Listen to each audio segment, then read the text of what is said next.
Hi everyone, welcome. I had my hold on, and it's not showing up. Here we go.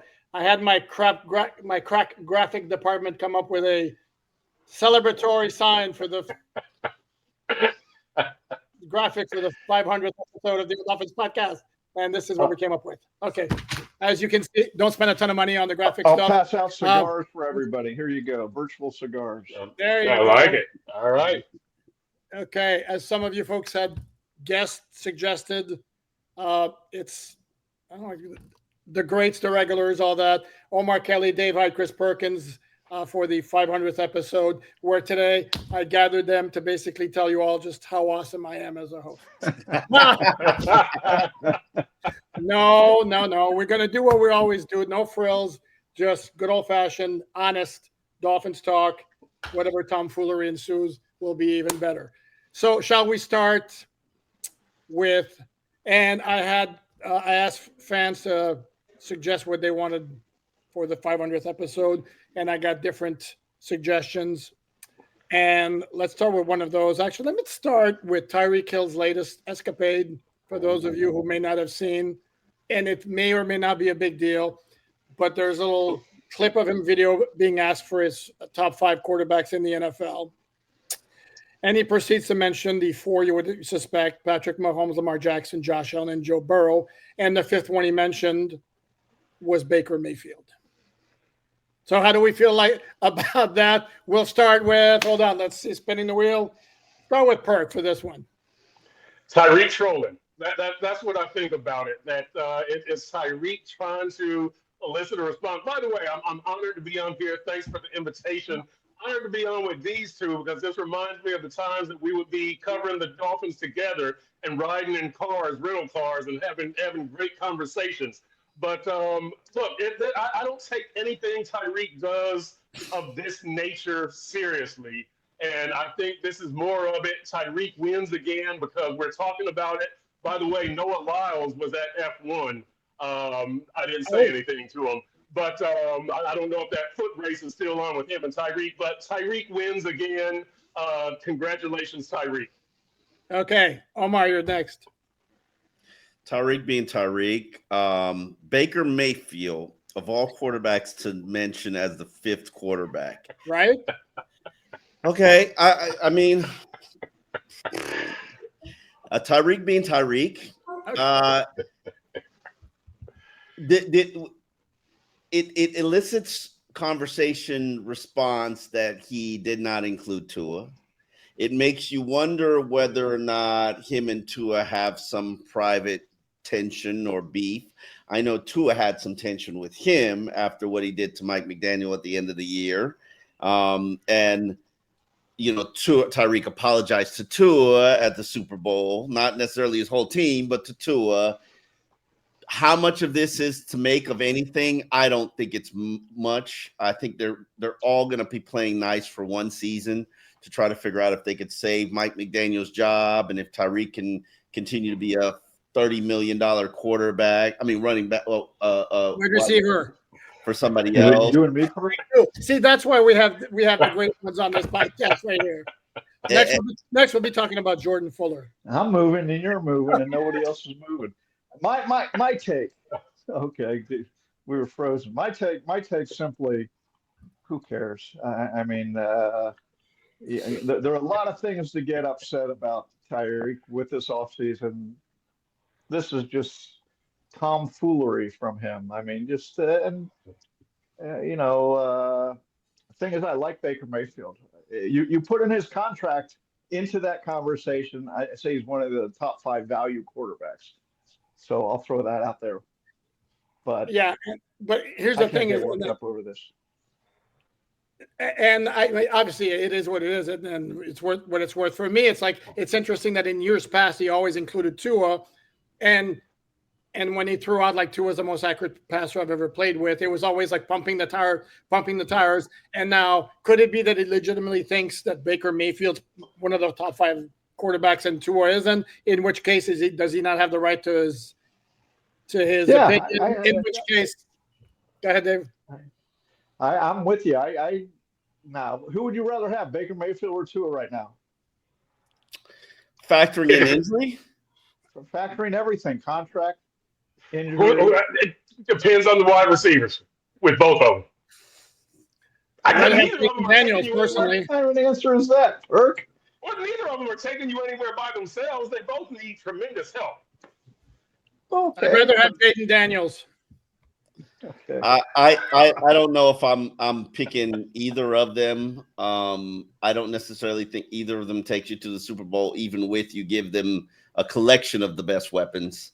To me, as long as Tyreek doesn't get arrested, I'm not paying attention to anything he does this offseason. Just don't get arrested. Good luck. Good luck with Wait that. a minute. Wait a minute. Tyreek hasn't been arrested since he's been with the Dolphins. Yeah, but he's been pretty close a couple times. But he's been a knucklehead. I care. I just don't be a knucklehead. Which is asking a lot of Tyreek. I admit. There's no way to avoid the knucklehead. No way to avoid. There was one way to avoid it. There was one way to avoid it. What's that? Trade him immediately when this offseason started, which is what they should have done. They should have realized we got to get control of the team, and we're not going to get it as long as we got knuckleheads like this being the highest, one of the highest contracts on the team. For 2 years, though, Dave, he was the hardest worker, the example setter, the pace-setting player, 1,700-yard receiver. Last year, playing with a wrist injury, not having a quarterback. I mean, we made excuses for him when he kept doing stupid things as a media. Maybe not Dave, but a lot of us who enjoyed winning did. Perk, no? I didn't make any. I was on Tyreek the whole time. He's been a knucklehead. He's the best player on your team. I wouldn't trade him, but he's a knucklehead. You have to. Mike McDaniel doesn't have to be a hard ass. He just has to be an adult.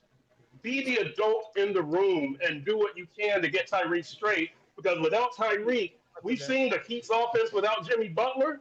That's what the Dolphins' offense is without Tyreek. Why, Perk? Why, Perk? Say it. We have to say it. It's the 500th episode. Why, Perk? 500th show. This offense is about two things: Tyreek Hill and the threat of Tyreek Hill. There we go. Next topic. This is something else that fans were asking for us to discuss. The state of the franchise, where it stands right now. What's the outlook? Looking ahead immediately and a couple of years down the line. I'll go first. Sorry, Perk. You went first last time. I decide. Dave Hyde, you go first. Well, they reset this offseason. No, they didn't kick the can down the road with some of these contracts. They could have done it with Tua to get more money, spent more free agent money. They reset a lot of things to either set up for the next regime that's coming in or to set up for this regime as they continue on.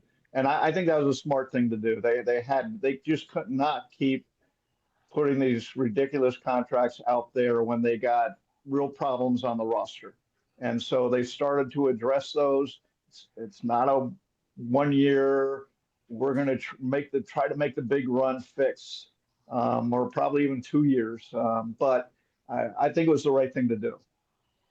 Omar, you're next. Where's the state of the franchise? I think the state of the franchise is healthy because you've got Steve Ross, who has done everything in his power to put together a good franchise, except for hire the right people, which is kind of the important thing. But as I've written previously in the Miami Herald, if we go down the litany list of Steve Ross's hirings and hiring experiences, every single one of them has been an excruciatingly painful experience.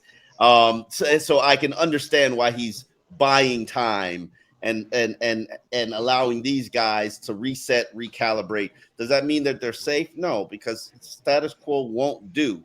Now, what does that mean? I'm not necessarily certain, but I know that we're expecting a winning season. If they can't produce a winning season, then it's time to clean the slate. But I said something this weekend on Twitter because everybody has their master plan. And then I say, everybody's like, oh, it's so easy to fix this franchise. I say, okay, fix it. Name them. Who are the people? Who are the hires?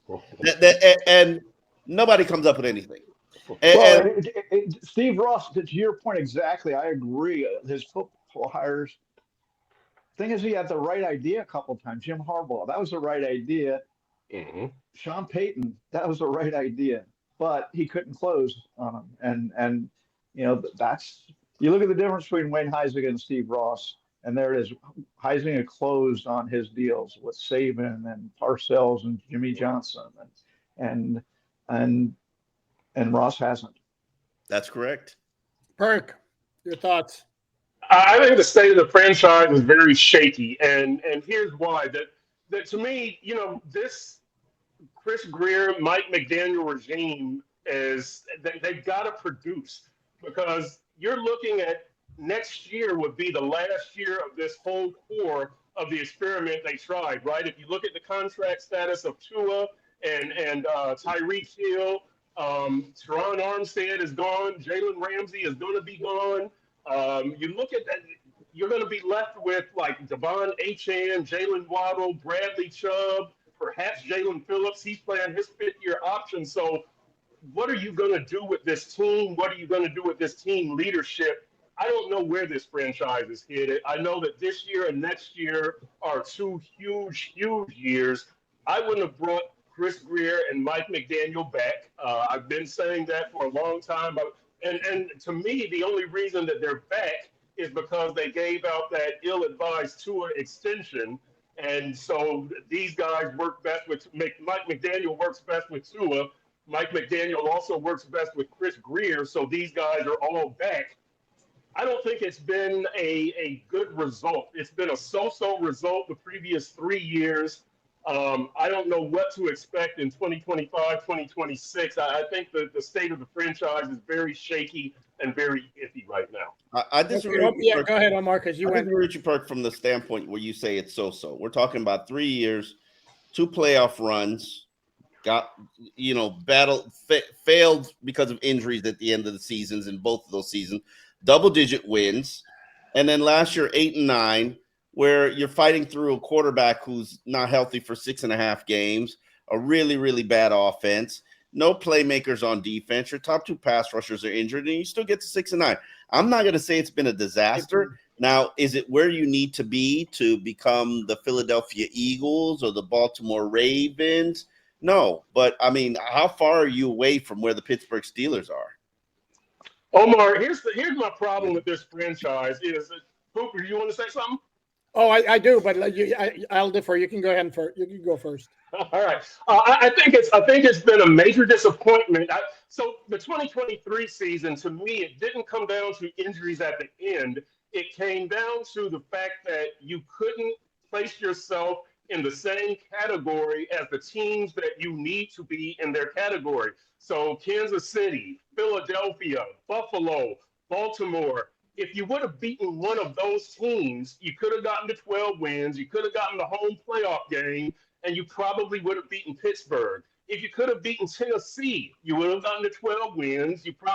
And so to me, it doesn't come down to injuries at the end. It comes down to your team in the middle of the season. You didn't make sufficient improvement from 2022. And then when you get into 2024, you talk about the quarterback issues. Well, you should have never thought that Tua was going to stay healthy, because he happened to in 2023, and you should have had a better backup quarterback plan. And so that also goes on Mike McDaniel and Chris Greer. So the pressure is on them. This is not a failing at the end. This is a failure in planning in 2024 and a failure to level up in 2023. And that's what I fault them for. Okay. My take on the state of the franchise is the whole rebuilding project that started in 2019 has not been a complete failure, despite the lack of a playoff win, because, as Omar mentioned, they did make the playoffs in 2022 and 2023. However, the design with the players that they got, to me, always put your margin for error at a microscopic level, being a team that's built on finesse and all that. And with the draft this year, with Kenneth Grant and Jonah S., and I'm taking a lot of flack in the comments because people are saying I said I hate the trade to move up and squander draft capital. I didn't say I hate it. I said that's why I have my reservations, and the dude better produce. But if those 2 guys do produce, then maybe the Dolphins can start to transition, which could take a while, from being a purely finesse team to being a more balanced and have some physicality, which will allow them to compete with the big boys down the stretch. Here's my question. What's the Dolphin way? Chris Greer's been there for 10 years. How does he think they win? I mean, Adaptability. It was speed, and they put all their money catering. It put their money into Tyreek and F those Jalen picks. Waddle and Ramsey, and now because build through the trenches. Because they didn't. Omar, let him talk. I know, but I'm saying it just constantly changes. They constantly change their approach. But because they didn't invest in guards and defensive tackles, they got to first and second and third round picks went to guard and defensive tackles this year. Now, it's going to take a year, 2 years, probably 3 years for these guys to get to the prime of their career. They'll have them for a couple years, and it'll be a different regime probably by then. Who knows? But when they get to the fourth and fifth year, will they invest in them again, or will they let them walk in free agency just like they did before? I don't know what the Dolphin way, the Chris Grier way to winning is, and we're 10 years into it, and But I think the problem that we have, and you make a valid point, Dave, but the problem that we have is because how many head coaches have we seen in those 10 years? How many different defensive coordinators have we seen in those 10 years? How many different offensive line coaches have we seen in those 10 years? How many different ownerships? Because we got new owners now, and that it was going to change hands to this person one day, and then it's changed hands to this person the next day. Now it's in the daughter's hands. There's no continuity. But if you have a strong leader setting the tone. Can we say Steve Ross is a strong leader, though? Steve Ross, he's got to hire something. He's got to make that one hire that Mickey Arison did with Pat Riley. Right. That's not my job to say who. That's his job. It is your job, Dave. It is your job. It is your job. If it's anybody's job in this community, it is your job, Dave. When you say a coach needs to be fired, he is fired the next day, Dave. I told him to take Lamar Jackson. I told him to take Russell Wilson way back when. I told him. But I didn't say they gotta listen. I just said it's still your job. But until he gets that one guy, you talk all the coaches. Somebody's got to, whether it's the coach or the GM role, somebody's got to set the imprint. Here's who the Dolphins are, and to your point, it keeps changing all the time. I agree. I don't know what the Dolphins' way is. There is no Dolphins' way. Constant change. And that, not only that, it didn't help that the last two changes from one head coach to another have been so drastic in style and personality, from Gase to Flores to McDaniel. Yeah, good point. Yeah. Doesn't help the approaches in philosophy, the approaches in toughness to catering to players and that's the thing. There is no, and I wish I could say I could give you a name, John Gruden, and it controversial as it will seem, like to me that's the only person that's out there that you could say hand him the franchise. And you'll see something continuity, maybe some winning, maybe you can create a culture. But then he's had his time out. He has had his time out. No. Here's my point, Omar. No one's heard of Jason Licht up in Tampa, right? And yet no one really heard of Les Snead in the Rams. That's Howie Roseman. Yeah. Howie Roseman. Roseman. Well, everybody's heard of him now, but to your point. These are the guys inside the game that people behind the scenes know. Yes. And Steve Ross tried to hire all of them except for Jason Licht. Hey, listen, let's not say, to me that leadership, it could come from the head coach. It could come from the GM. In rare cases, it could come from the quarterback. But as far as the head coach, let's not forget Anthony Weaver is on this staff. The same staff that had Ben Johnson and Zach Taylor and Dan Campbell and Todd Bowles. You can look inside the franchise. They've had good assistants. Maybe Anthony Weaver is that guy. Maybe that guy is on this staff. We just saw Anthony Campanelli get the Jacksonville defensive coordinator job. There are guys in-house probably, and so let's not overlook that. I'm not saying that that Anthony Weaver is the guy, but he could be. And looking at what the Dolphins have had on their staff in the last 10, 12 years, you've had good guys on the staff. So let's not overlook anybody on this staff, whether it's Anthony Weaver or whoever. To me, it's about culture changing. And Yes. you have to get yourself an Andy Reid. That's Gruden. That's Belichick. Other than that, you're really just rolling the dice and not certain about what the outcome is going to be. We've rolled the dice a lot of times, guys. We've truly rolled the dice. The fundamental problem with the Dolphins is they hire somebody, as you look back, they were a tier above the level they should have been. You've got Adam Gase, offensive coordinator. You could see that. Flores, defensive coordinator, very successful. Mike McDaniel, offensive coordinator. You can Chris Greer, head of scouting or something. But they're hired to be the next level, and it's hard to know. These are tough jobs. It's hard to know who can succeed at those levels. They got to grow into the job some, and Mike's going to get a fourth year to grow into the job. We talk about Howie Roseman, and that's a good name, and I had to look up his background a lot. And Howie Roseman's no different than Mike Tannenbaum. He's a lawyer who worked his way up, no football background at all.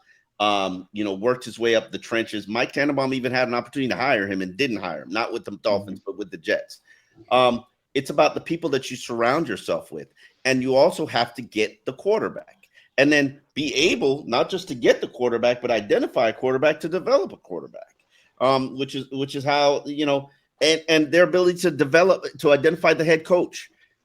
I don't think any of these things, just in my experience, and Dave, you've done this longer than I've done this. Even Perk goes back. Hell, all three of you have done this longer than I've done. We're old. I'm old. Yeah, we're all old now.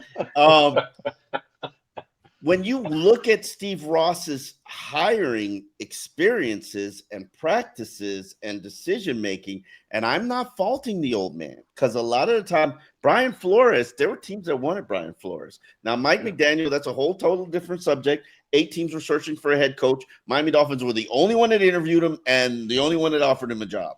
But I'm not willing to say that Mike McDaniels was a mistake. I think he's run into some tough luck and a couple of tough decisions, which includes something that I'm going to give myself a pow for, the player empowerment push. Because you empower. Yes, all of us should give Omar a big pow, Omar. Yes. Big pow. Yeah. You were all I believed in it, and it bit me in the booty cheeks.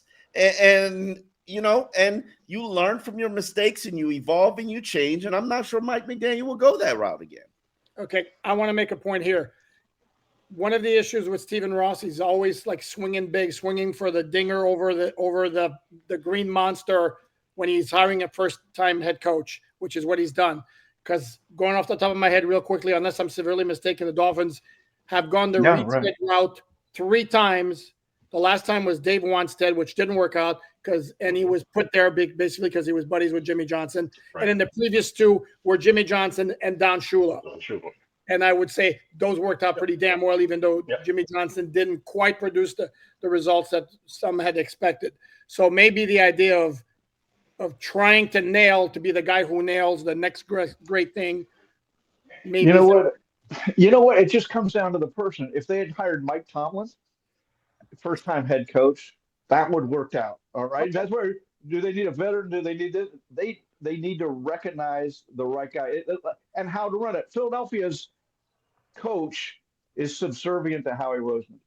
Okay, he's running the organization. That's how they run. Andy Reid runs the organization in Kansas City. It comes down to that one person you got to get.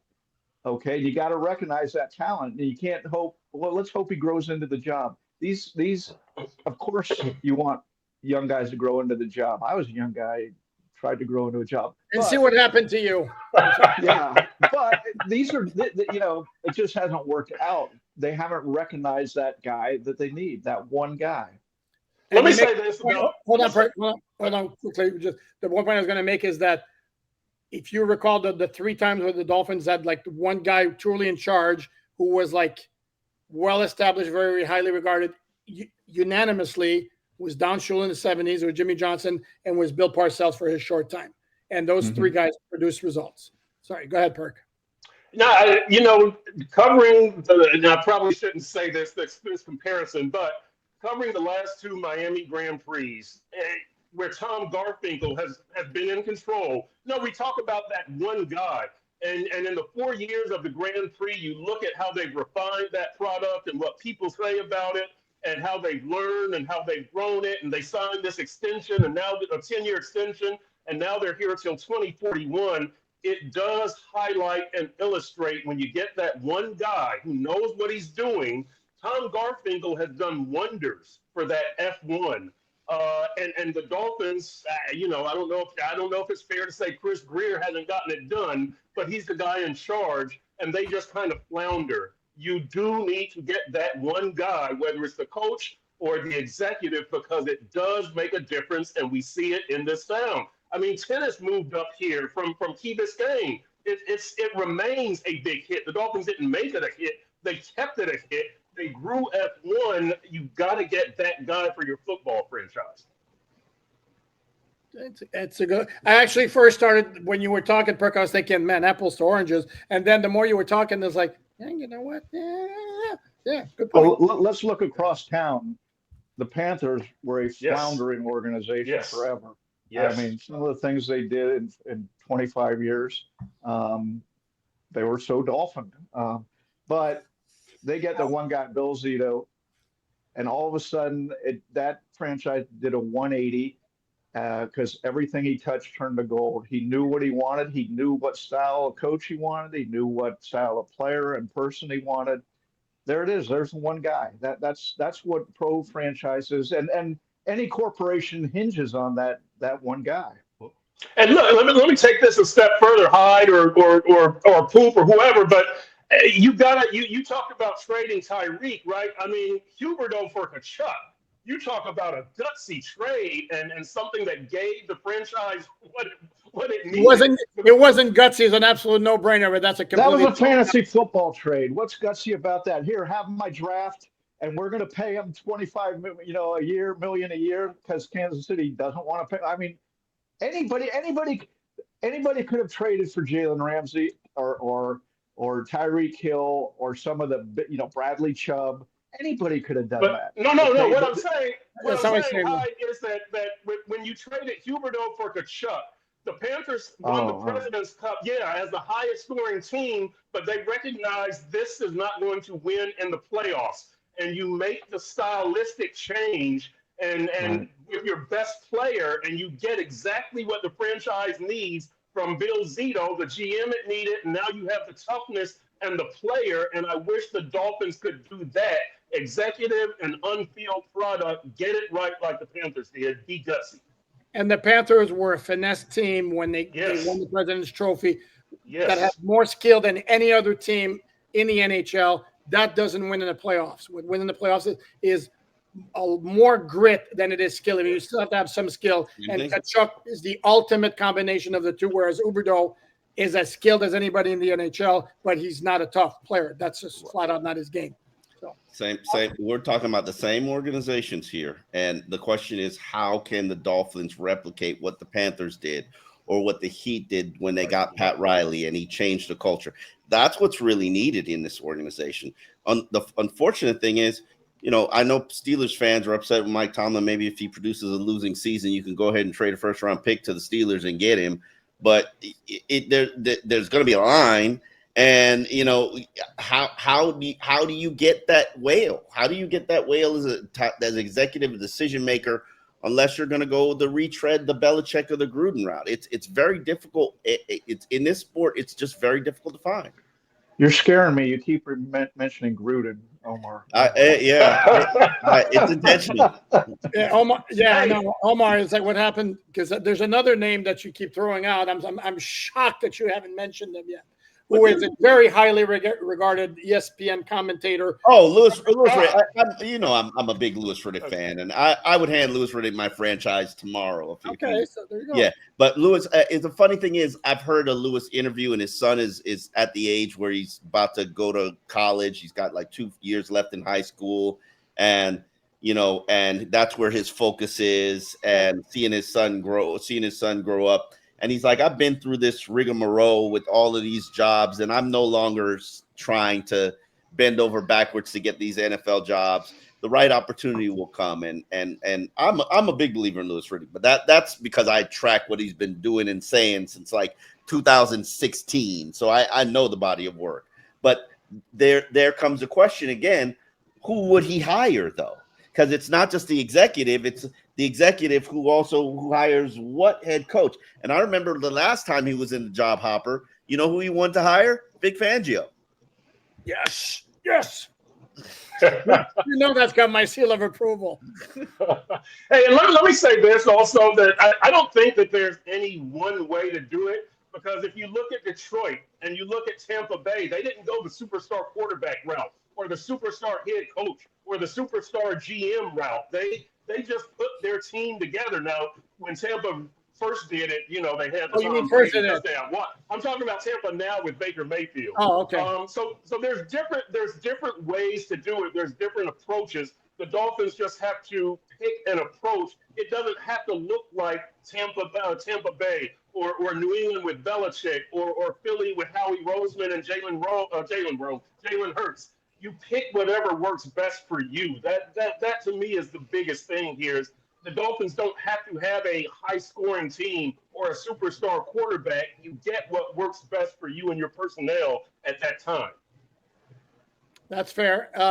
They also need to improve the batting average on the earlier draft picks from what they've had in the past. That's getting into a whole different ball game. They've actually got to value draft picks to start with, and I think they finally started valuing draft picks and not saying F them picks. The whole philosophical change from speed to now, we want to get bigger and more physical. But that's the thing about this organization. The philosophies, the beliefs just constantly keep changing. Right. And that's part of the problem. Okay, as a parting words from each of you. Best case scenario for the Dolphins, worst case scenario in 2025. Omar, it's your turn to go first. I definitely think that best case scenario, they have the talent to make it to 10 wins. That's with Tua staying healthy. That's what you identifying that the trenches matter and establishing a run game. That's what Tyreek actually playing like Tyreek and Jalen Waddle and Jonnu Smith contributing on a light, heavy load. It's going to take leadership, and that's my biggest question and concern. What leaders are going to step forward and fill the place of Calais Campbell and Teron Armstead? People who is going to check Tyreek Hill. Is Tua going to be that alpha male that this locker room needs? Now, worst case scenario. Worst case scenario is in November. I remember what season was that where it was we were coming from Europe in the Jets game and 2015 fired. Nostradamus over there, Dave Hyde was just like, yeah, we touch American soil. This guy can't have a job. And Steve Ross was like, you know what, Dave, you're right. This guy, that's right. I'm not even sure if he survived the flight home. I could see, where are we going this year? Portugal? Spain. Yeah, Spain. I could see an early October trip to Spain where Mike McDaniel was told to stay behind, and after a 2-5 start. So I definitely think that we could be looking at a head coaching change and Anthony Weaver as a interim head coach, probably by the end of October. That's worst case scenario for me. Perk. Yeah, worst case scenario, mid-season coaching change after like a 1-4 start. Best case scenario, a lot is going to depend on the cornerbacks. If you got, like, say, a Rasul Douglas and he's beside Jalen Ramsey, that's one thing. When you get Rasul Douglas and he has to be your number one, and who knows who is the number two, that's a total different thing. But having said that, if you get two good corners, best case scenario could be a playoff berth. 11 wins, a playoff berth. I don't think that you win a playoff game under any circumstances at this point. But I think it ranges from playoff berth to midseason firing. I'm kind of with Omar. Dave, before you answer, we're all in agreement that there's no way in hell Jalen Ramsey's on the roster in 25, correct? No, We agree. they have to get rid of him. Yeah. That's Okay. I mean, I would have traded Tyreek, but Ramsey's a must. The defense is about two things: Jalen Ramsey and the threat of Jalen Ramsey. Yes. The season. Go ahead, Dave. Best case scenario is everything, all the issues get ironed well enough that they win 9-10 games. I mean, worst case scenario, they're the worst team in the AFC East, and they don't have a secondary right now. That's a dangerous thing. Even their safeties that they signed in free agency. Yep.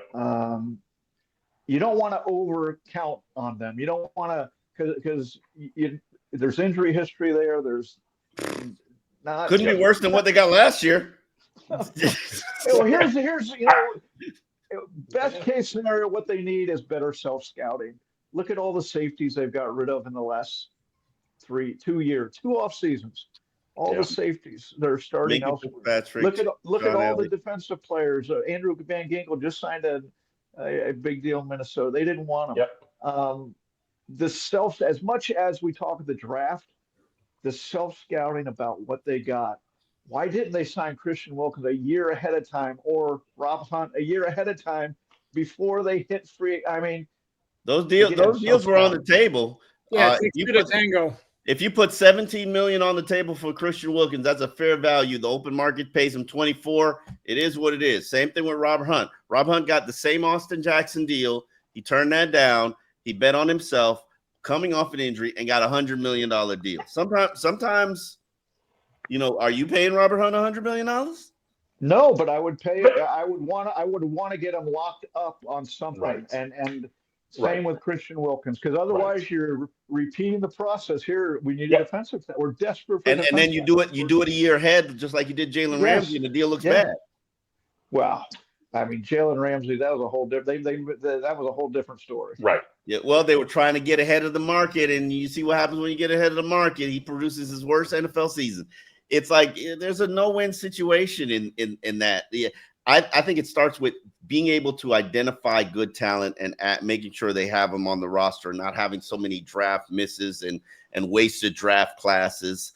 That's where your cheap labor is, and I think that they've changed their approach.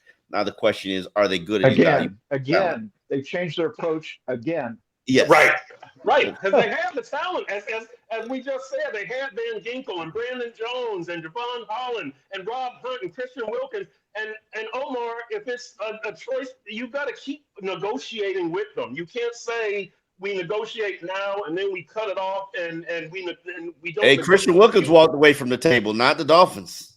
Okay, but you've got to do something because Christian Wilkins is happy and the Dolphins are sad. You can't lose all that talent. Oh no, you can if you're going to get compensatory picks, Dave, and you're gonna all these compensatory picks, and you can't sign free agents because you're gonna mess up your compensatory pick formula. Remember, they went from signing Tyreek Hill and Jalen Ramsey and screw the picks. Now, you see what we're doing? We're getting compensatory picks. This is really what we're about. It's like, my head spins from the philosophies. Right, and then you turn three picks in the top 98 into 2 picks in the top 37. Like, do you value picks or not? Hey, do you want them to have a conviction about a player or not? Because we talk out the side of our mouth on both issues. Because I wanted to pick, but I also said, if you have a conviction about a guy, go get him. And they did. They overdrafted both of their top two. Well, Jonah was not overdrafted, but they weren't in position to go get him, and they had to trade to go put themselves in position. And this is where if Baltimore or Philadelphia or KC had done the exact same thing the Dolphins did in the draft, everybody would be like, oh, they nailed it. You watch, they just nailed it. And it's the Dolphins who haven't won a playoff game since 2000. So it's like, they don't get. I'm telling you. You want to know the secret? You want to know the secret to getting a good grade in the last draft? If they had picked Shedeur Sanders in the 5th instead of Jordan Phillips, when Shador was drafted one spot ahead of him, everybody in the NFL would have gave them an A+. Even though it wouldn't have solved the damn thing around here, they would Did have given Cleveland them an get A+. it? Cleveland didn't get an A+, did they? No, I don't know. I don't know. no. Nope. But Omar, I Yeah. would have liked to have seen him draft a cornerback in the first 3 rounds. That would have improved the draft for me. Like you knew you needed a cornerback, and 9 of them went in the 3rd round. 2 of them went in the 2nd. So of those 11, the Dolphins are saying none of them were good enough for us. I give them Kenneth Grant, but in the 2nd and 3rd, 9 or 11 cornerbacks go, and none You of them talking are about good enough for you? cornerbacks? Cornerback? Corner, defense, corner. Listen, Chris, how many times did Chris Greer tell you that I'm going to go get a free agent? How many times, Perk? 2 of About them? 5? 2 of them? Right. Now you need 2.